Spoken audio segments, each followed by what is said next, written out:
বিদঙ্গ.com-এ তোমাদের স্বাগত। আমি নীলাঞ্জন, তোমাদের ম্যাথসের টিচার। তো আজকে যে অঙ্কটা নিয়ে আমরা আলোচনা করব সেই অঙ্কটা দেখো স্ক্রিনে দেওয়া আছে। যদি f(x) = লগারিদম অফ x হয় এবং gx = x² হয়, তাহলে f of g of 2 এর মান কত, এটা আমাদের বার করতে হবে। তাহলে দেখো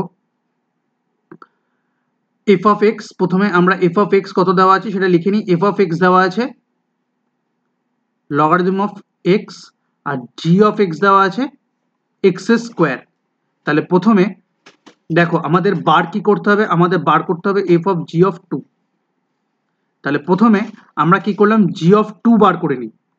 তাহলে কি করব, x এর জায়গায় আমি 2 বসাবো, তাহলে হয়ে যাবে 2²। এইবারে যদি f of g of 2 বার করতে হয়, তাহলে আমি কি করব, f of g of 2 এর জায়গায় g of 2 আমরা পেয়েছি 2², তাহলে f of 2² বসিয়ে দেবো। তাহলে হয়ে যাবে লগারিদম অফ 2 × 2²। তাহলে এই 2টা বাইরে চলে এলো, তাহলে 2 log of বেস 2 and 2 মানে 2 বেস 2।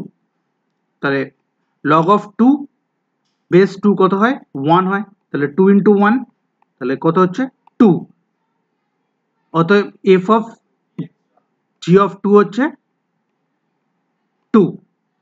বিদঙ্গ.com-এ এই সলিউশনটি দেখার জন্য ধন্যবাদ।